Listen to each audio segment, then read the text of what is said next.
Assalamualaikum warahmatullahi wabarakatuh. Alhamdulillahi rabbil alamin. Wabihi nasta'in ala umurid dunya waddin. Summa salatu wassalam ala khairi man ba'athahu Allah rahmatan lil alamin. Sayyidil anbiya'i wal mursalin.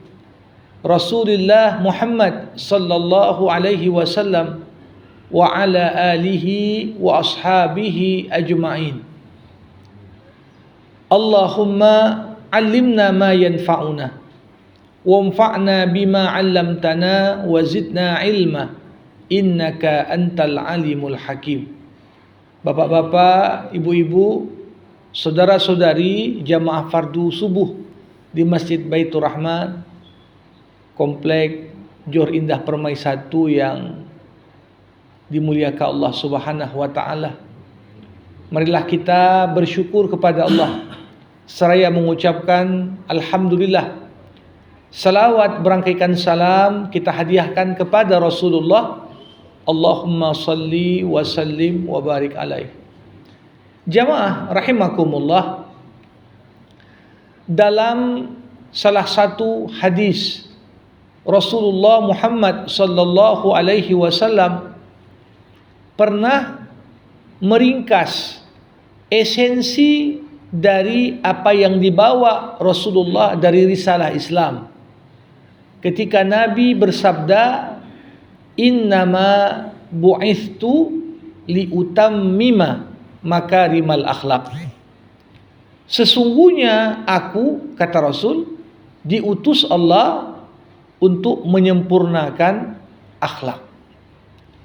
Kata-kata menyempurnakan akhlak ini menunjukkan kepada kita sebelum risalah Islam diturunkan sudah ada akhlak, sudah ada nilai, sudah ada hal-hal yang dijunjung tinggi oleh umat manusia sebagai nilai yang seharusnya menjadi pedoman dalam kehidupan. Namun turunnya Islam memberikan dampak bagaimana nilai-nilai baik yang sebenarnya nilai-nilai itu sejalan dengan fitrah manusia.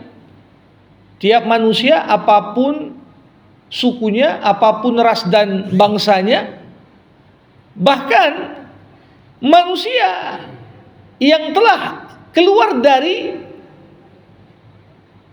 fitrah Islam itu sendiri tidak bisa melepaskan dirinya dari nilai-nilai yang memang melekat pada fitrah pada dirinya. Dari sinilah kenapa kita melihat ada semacam apapun agama seorang, ada nilai-nilai universal yang siapapun ketika ditanya tentang nilai jujur, nilai integritas, nilai sabar, ini semua tidak akan berselisih. Kenapa? Karena nilai-nilai ini tertanam pada fitrah manusia, dan fungsi dari risalah Islam yang dibawa Rasulullah Muhammad SAW bukan sekedar menguatkan nilai-nilai fitrah ini, tapi lebih dari itu, sebagaimana kata Rasulullah, liutammima, aku ingin sempurnakan. Sehingga kalaupun nilai-nilai kedermawanan kita temukan dalam adat, kebiasaan, budaya, kita temukan dalam ajaran agama A, B, C, D. Namun tatkala kita mencoba melakukan komparasi dan perbandingan dengan nilai yang dibawa Islam, kita akan lihat itu terdapat jarak yang cukup jauh. Bagaimana Islam mampu mengangkat kita pada tahap kesempurnaan dari nilai-nilai yang dibawanya. Jamaah rahimakumullah, dewasa ini di tengah masyarakat yang bisa kita katakan berada pada posisi kekacauan nilai. Kenapa disebut kekacauan nilai? Di negara-negara yang notabene bahkan dianggap negara maju, negara-negara yang dianggap jadi kiblat dan panutan negara-negara yang terbelakang dalam hal ilmu dan teknologi, justru kita temukan beberapa dari nilai yang berkembang. Ini nilai-nilai yang sangat diwarnai oleh cara pandang pragmatis. Mengingat manusia, bagaimana cara pandangnya terhadap kehidupan, cara pandang inilah yang nanti akan melahirkan nilai-nilai pegangan dalam hidup. Ketika orang tak meyakini ada hari pembalasan, tak yakin dia ada surga dan neraka, dia anggap hidup ya hanya di dunia ini saja. Cara pandang ini turun pada nilai yang jadi pegangan. Kalau ada orang yang lain, dia pandang bahwasanya hidup ini seberapa pandai engkau mengolah, katanya. Seberapa pandai engkau memanfaatkan. Seberapa pandai engkau bersikap pragmatis terhadap berbagai urusan-urusan yang kau hadapi dalam hidup ini. Maka cara pandang pragmatisme itu juga akan mempengaruhi pada nilai. Nah, disinilah pentingnya kita sebagai umatnya Al-Quran untuk kemudian mengkaji lebih dalam. Karena Quran bukan hanya sekedar dibaca, dipahami, tapi esensi Quran dengan cara pandang yang Al-Quran sampaikan pada kita, Quran memberikan begitu banyak nilai-nilai Quran, Quranic value.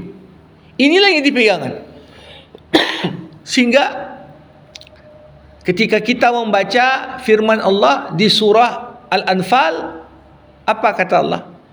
Allah berfirman, "Ya ayyuhalladzina amanu ittaqullah yaj'al lakum furqana."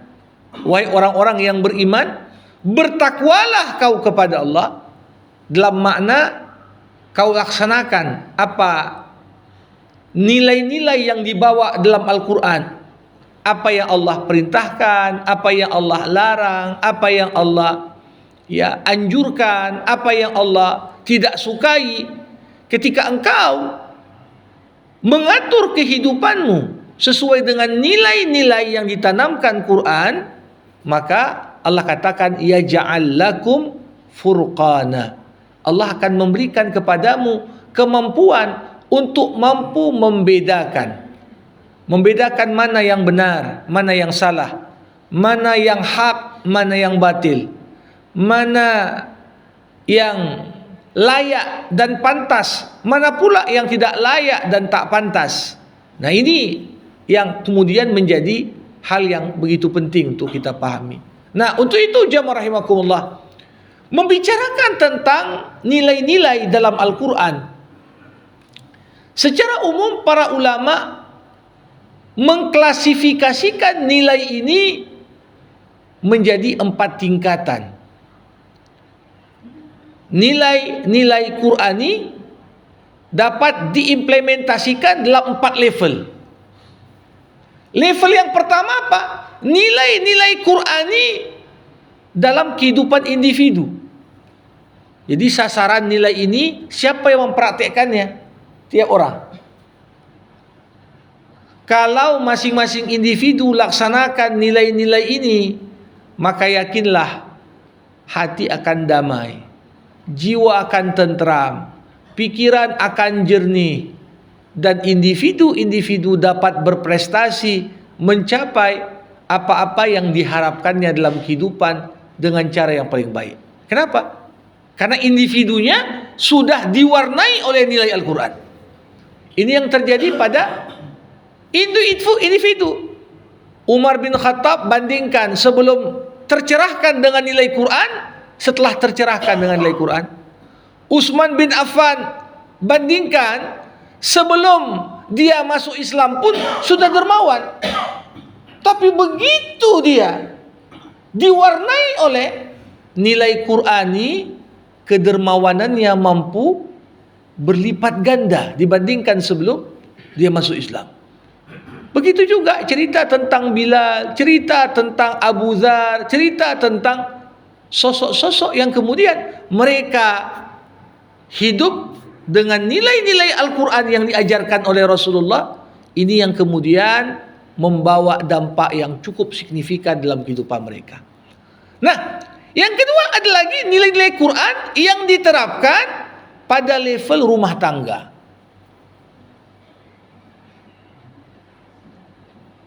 Saya sering sampaikan, saat ini bisa dikatakan institusi rumah tangga berada pada posisi yang sedang tidak baik-baik saja.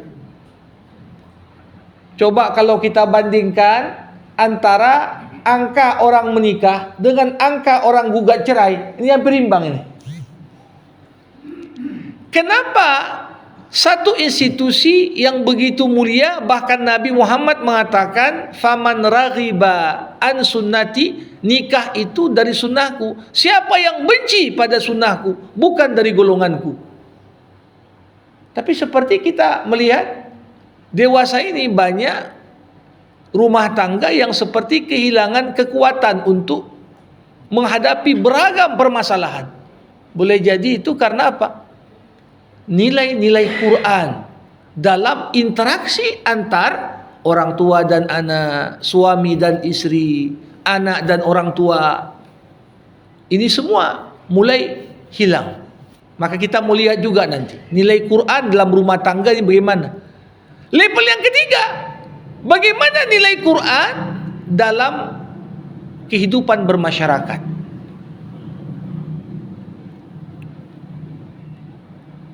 Bagaimana Rasulullah Muhammad SAW mengingatkan pada kita posisi strategis yang dimainkan oleh tetangga. Demi Allah tak beriman, demi Allah tak beriman, demi Allah tak beriman. Diulang 3 kali. Ditanya oleh sahabat, siapa yang tak beriman wahai Rasulullah? Man bata syab'anan wa jaruhu ila jambihi ja'i'. Orang tertidur lelap pulas karena kekenyangan, sedangkan tetangganya tak bisa tidur karena kelaparan. Ini skop kehidupan bermasyarakat paling kecil.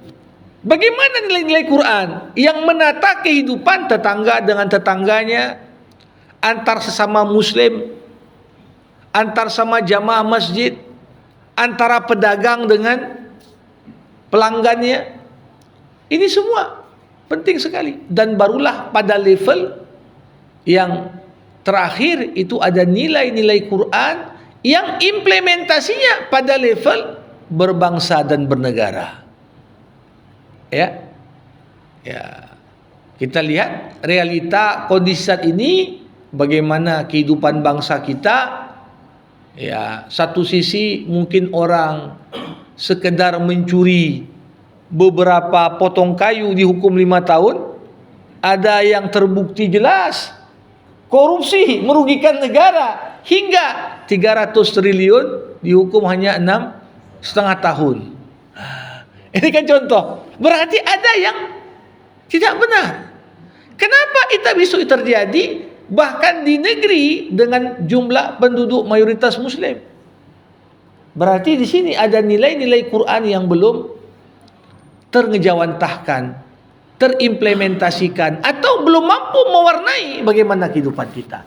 Nah, jamaah rahimakumullah, tentunya pada pertemuan kita pagi ini untuk membahas semua nilai-nilai ini akan membutuhkan waktu. Maka kita akan bagi insyaallah pada pagi ini kita bahas nilai-nilai Quran dalam level individu. Nah, di pertemuan-pertemuan berikutnya kita akan lanjutkan bagaimana nilai-nilai Quran pada level rumah tangga, level masyarakat, hingga nantinya ditutup dengan nilai Quran dalam level bernegara. Jamaah rahimakumullah. Hal pertama, nilai Quran yang perlu kita terapkan dalam konteks kehidupan individu kita adalah pentingnya kita ini memulai dengan menjauhkan diri kita masing-masing dari segala bentuk prasangka buruk. Ini salah satu nilai Quran yang kalau kita coba rasakan dewasa ini udah lebih dominan.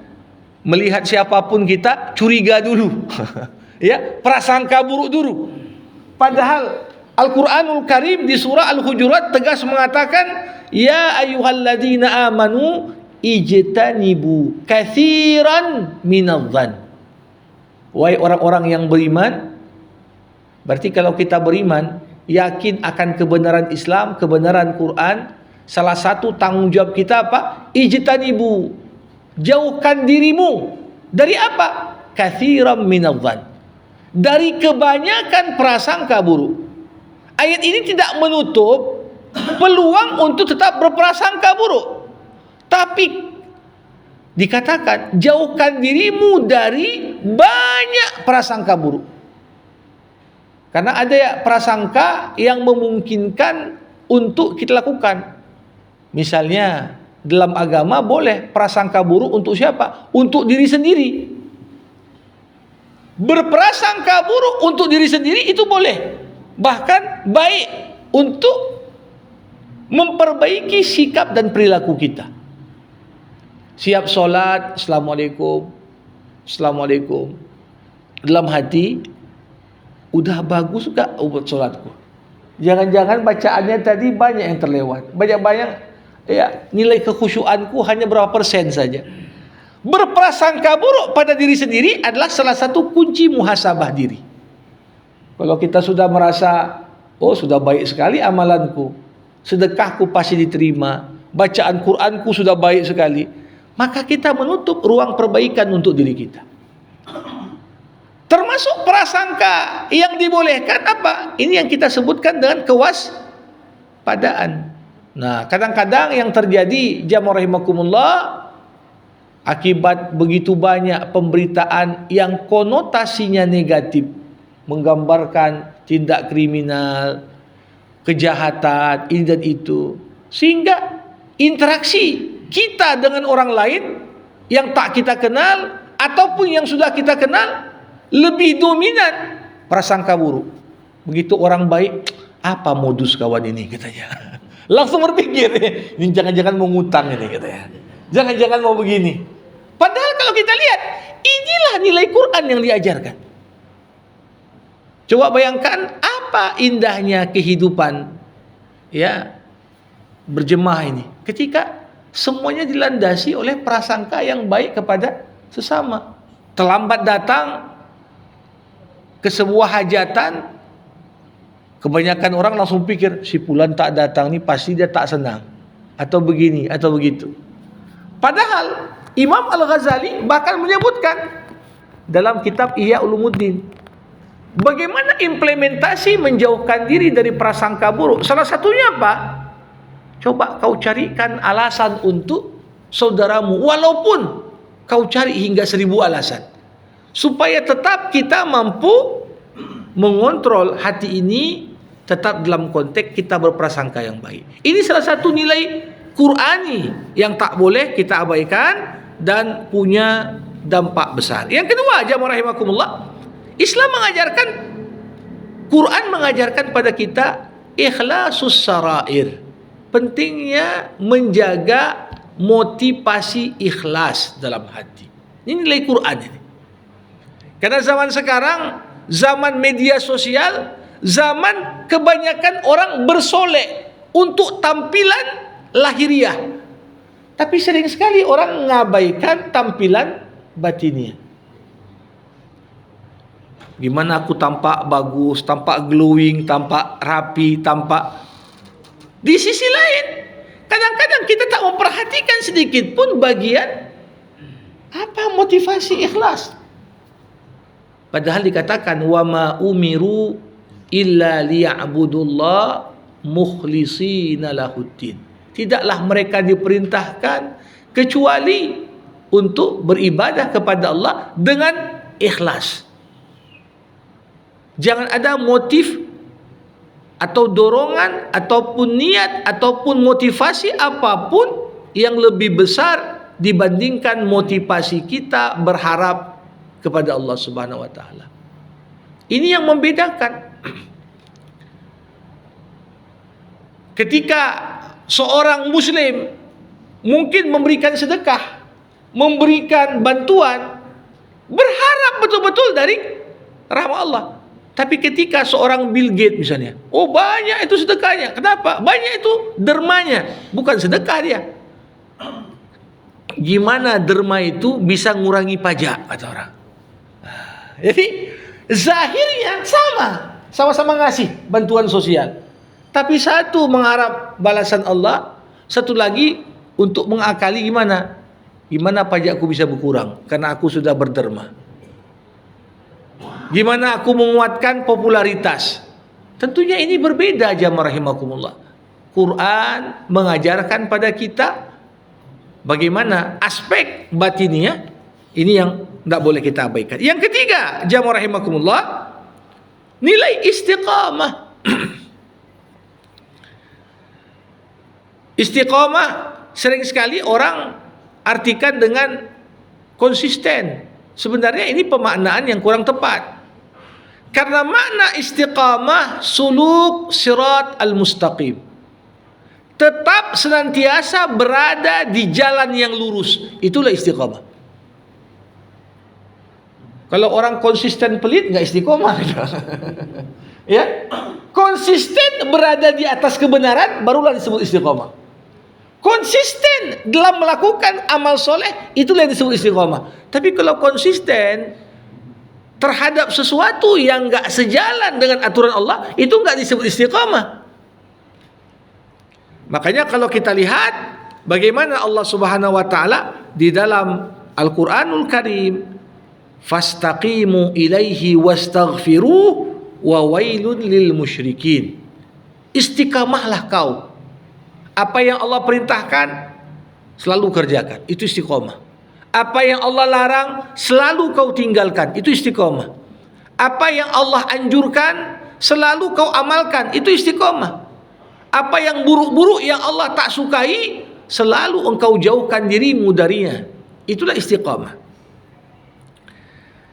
Jamaah rahimakumullah, di saat Nabi Muhammad sallallahu alaihi wasallam menerima surah Hud tampak oleh Abu Bakar As-Siddiq, tiap kali Nabi baca surah Hud, wajah Rasulullah tu begitu nampak tegang. Beliau menghayati betapa berat pesan Allah yang ada di surah Hud itu. Sampai Abu Bakar mengatakan, "Ya Rasulullah, syayyab."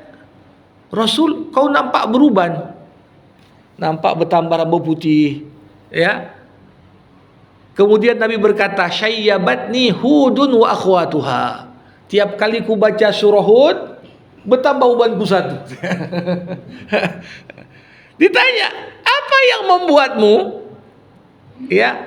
menjadi beruban gara-gara surah Hud ini? Apakah karena dalam surah itu diceritakan tentang bagaimana Allah membinasakan umat-umat terdahulu? Rasulullah mengatakan, bukan. Tapi aku merasa berat terhadap surah ini karena di dalamnya ada perintah yang Allah tunjukkan langsung kepadaku. Bunyinya apa? Fastaqim kama umirta.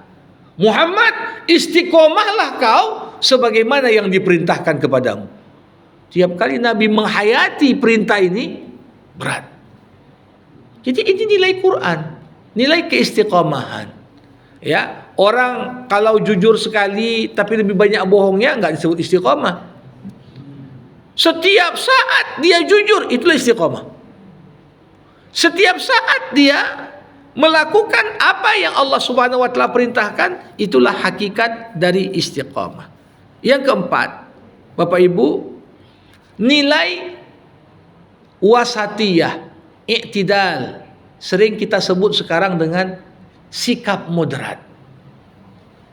Cuma kadang-kadang istilah moderasi beragama ini yang dipopulerkan dalam Kementerian Agama, ini yang kadang-kadang kita belum dapat satu pakem. Apa maksud? Jadi seakan-akan istilahnya besar, tapi turunannya mana? Bagaimana Al-Qur'anul Karim mengatakan kuntum wa kadzalika ja'alnakum ummatan wasata. Demikianlah kami jadikan kalian umat pertengahan, wasat. Pertengahan ini maksudnya apa? Semua nilai-nilai yang diajarkan Islam, Bapak Ibu sekalian, itu adalah nilai-nilai yang terindah, terbaik dari dua sikap ekstrim. Dari dua sikap ekstrim. Sikap berani itu adalah sikap wasat. Antara apa? Antara sikap pengecut dan penakut dengan sikap nekat. Sikap penakut ini ekstrem ke kiri. Seakan-akan dia merasa ya nggak ada Allah bersamanya.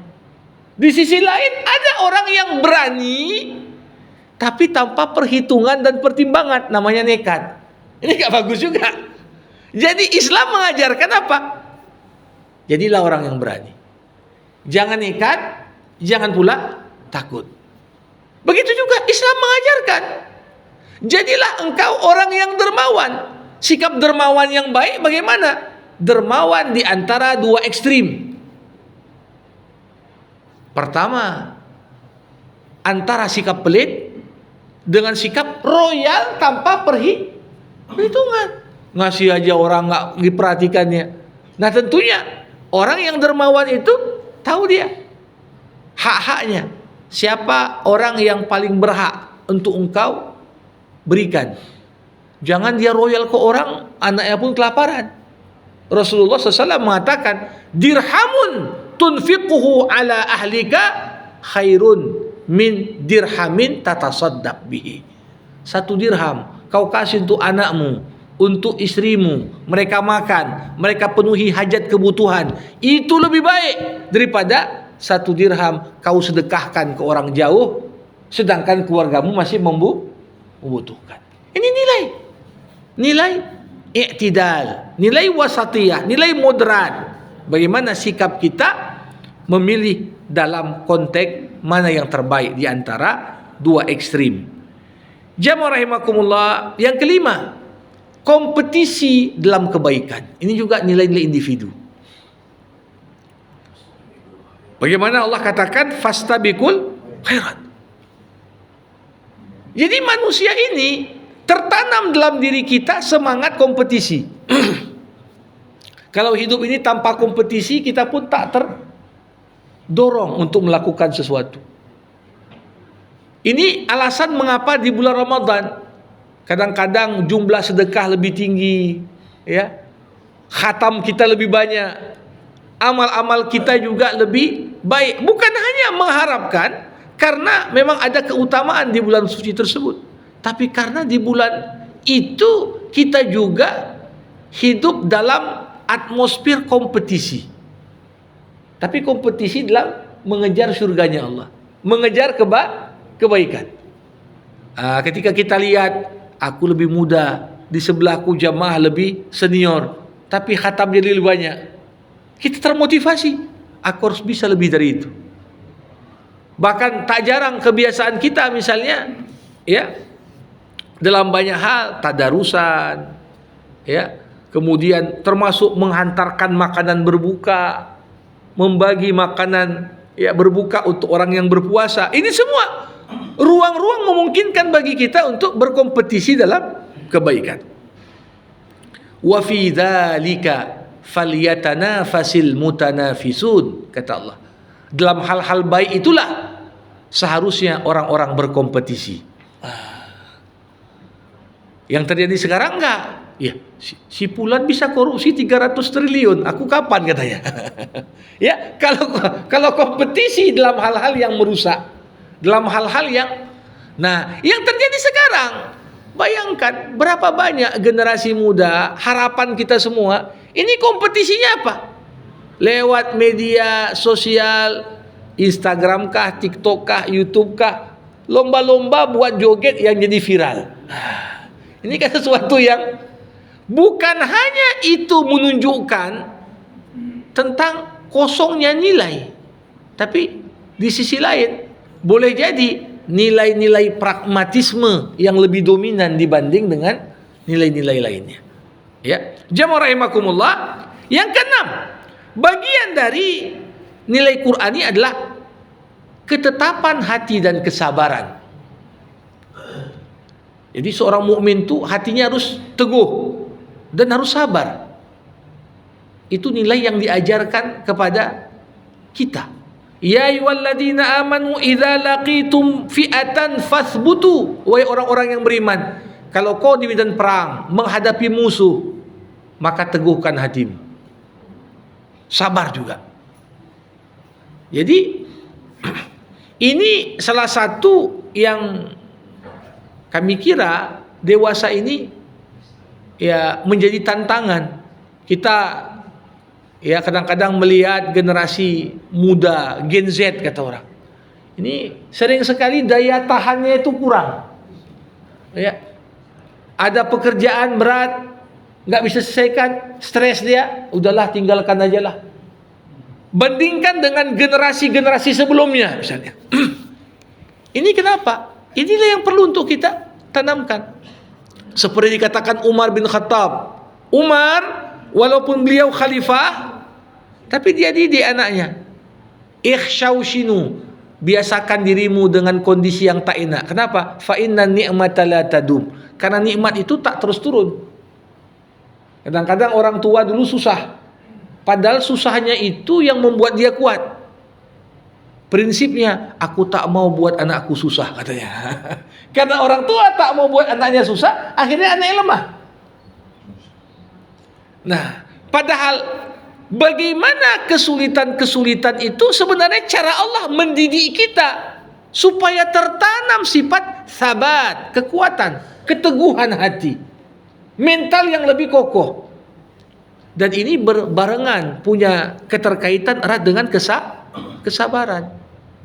Jamaah rahimakumullah, nilai Qur'ani berikutnya adalah lemah lembut dan tawadhu, rendah hati. Ketika Allah Subhanahu wa taala mau bercerita tentang apa ciri dari umat Nabi Muhammad, Muhammadur Rasulullah wallazina ma'ahu asyidda 'alal kufar ruhama bainahum. Kalau udah sama mukmin kita berkasih sayang.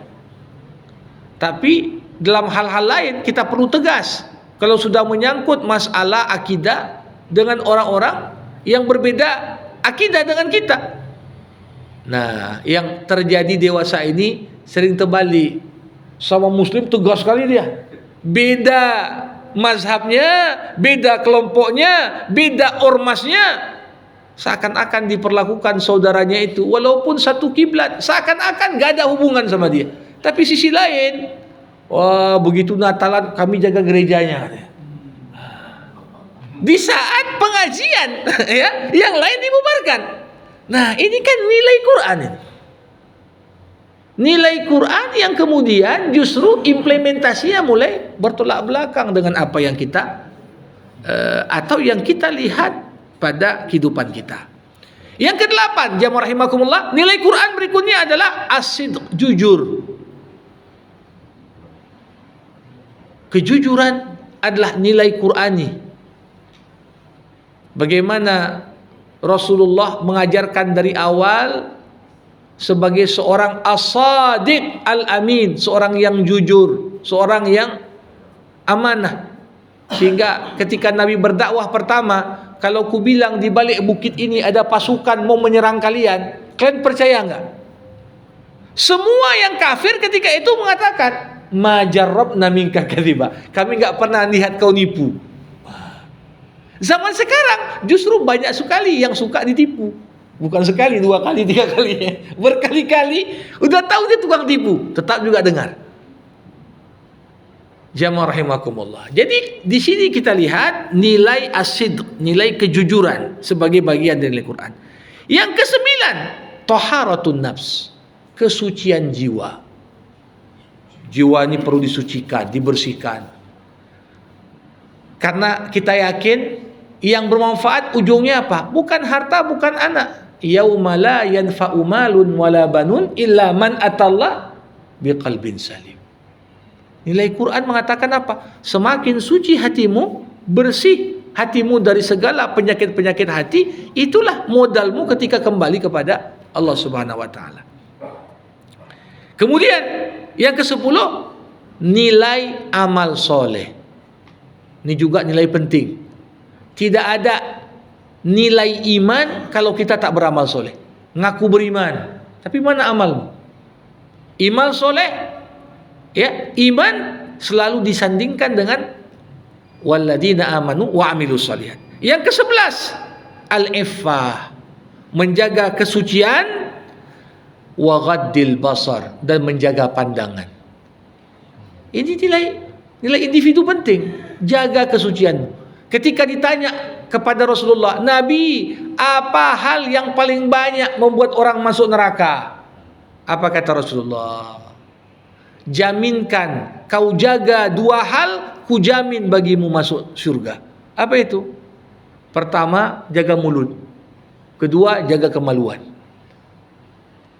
Ini 2 hal yang bisa dikatakan sebagai, ya, nilai Quran. Kita lihat jamaah rahimakumullah, bagaimana masalah menjaga pandangan ini. Banyak negara sekarang tantangan terbesarnya apa? Tantangan terbesarnya jumlah penduduk dari golongan tua lebih dominan daripada golongan muda. Ini macam Jepang saja, banyak rilis report itu, banyak kampung-kampung bahkan diajak orang luar negeri tinggal di situ boleh. Udah kosong. Kenapa? Karena termasuk yang mudanya pun tidak mau. Kalaupun dia menikah, dia tak mau punya anak. Nah, salah satu sebab munculnya LGBT, munculnya berbagai macam, ya, penyaluran, ya, hasrat seksual yang tidak benar, ini karena tak menjaga pandangan. Sampai sekarang ini dunia mengenal bukan lagi resesi ekonomi saja, ada resesi seksual namanya. Nggak punya semangat lagi terhadap lawan jenis. Kenapa? Karena sudah dipertontonkan dengan bebas. Sehingga sesuatu yang seharusnya itu menjadi nilai fitrah ketika disalurkan pada tempat yang benar, tapi ketika dibiarkan begitu saja tersalurkan lewat aturan yang tidak baik, ini merusak. Dan jamaah rahimakumullah, yang terakhir, nilai individu yang diajarkan Quran adalah kazmul ghaith. Nilai pentingnya menahan emosi. Wal kadhiminal ghaith, orang yang mampu menahan emosinya. Ini kalau kita lihat hebatnya manusia, kata Rasulullah, bukan orang yang bergulat. Innamasyadidu man malaka nafsahu indal ghadab. Orang kuat itu bukan orang yang menang ketika bergulat. Orang yang kuat itu adalah orang yang mampu menahan emosi dan amarahnya ketika amarahnya sedang meledak. Marah ini, tapi tetap bahasanya itu terukur. Tidak dia meledak-ledak ketika berbicara. Nah, itu bagian dari nilai yang diajarkan Quran pada kita. Yakinlah 12 nilai ini saja, ketika kita mulai mencoba untuk mengimplementasikannya dalam kehidupan kita, maka minimal buahnya dapat kita petik pada kehidupan kita, ya, masing-masing, sebelum nanti kita masuk kepada nilai Quran pada level rumah tangga, masyarakat, bahkan bernegara. Saya kira ini yang dapat saya sampaikan di jumpa kita pagi hari ini. Mohon maaf atas segala kekurangan. Assalamualaikum warahmatullahi wabarakatuh.